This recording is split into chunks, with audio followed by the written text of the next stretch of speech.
You know, it was so easy back then to just get a script. You can go in there and say, oh, I have back pain. Once those painkillers, 30 milligrams of oxycodone, $30, when you can get a bag of dope, heroin for $5. The heroin on the street right now, the heroin that I've seen people test positive for, is lethal. It's about almost keeping people alive. There's no room for error. My son, whom I miss a whole lot, and it is hard to talk about him. I'm still grieving, there's a lot of pain. It is something that is really tearing the fiber of our community apart.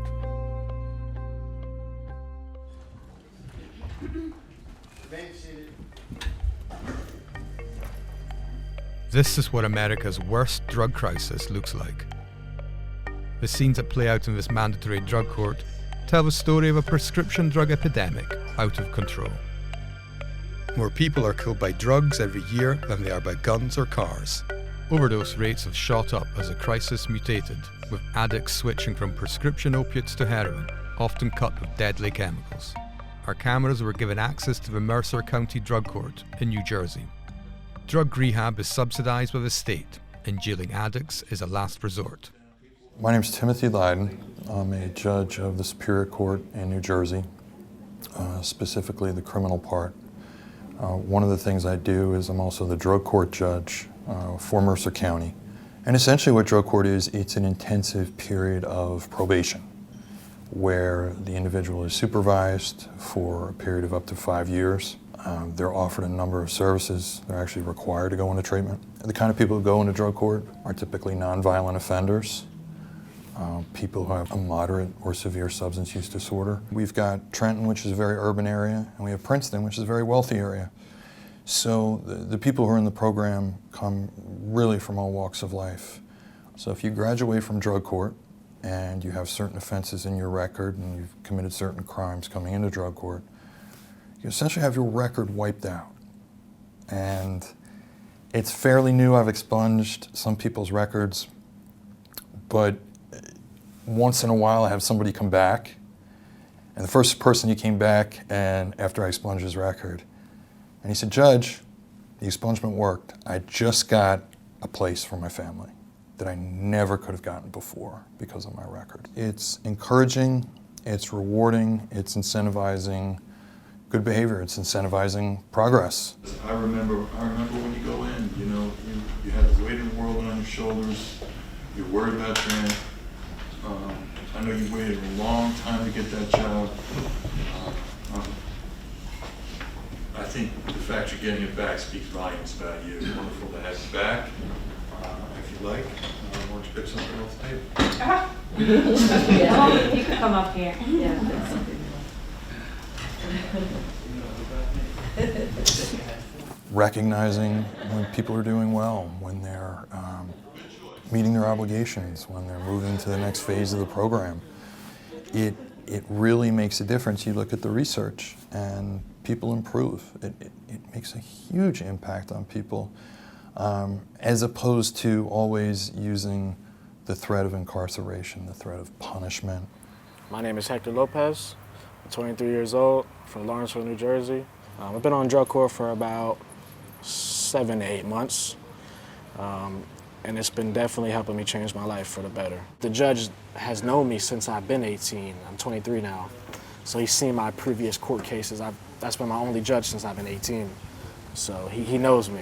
He wants to actually see you rehabilitate and not just be punished. Like jail is a last option for him. He wants to do everything possible before he has to watch you go to jail. Because when you go to jail, it's not rehabilitation. You know, you can go in jail a certain way and come out worse. And I've seen that happen before with certain people. Today there are more than 3,000 drug courts across the US.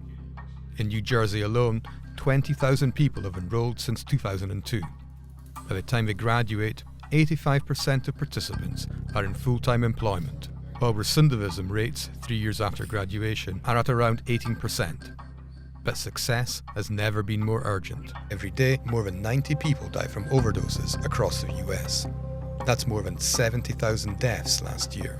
Deaths by fentanyl, a synthetic opioid, rose by a staggering 540% between 2013 and 2016.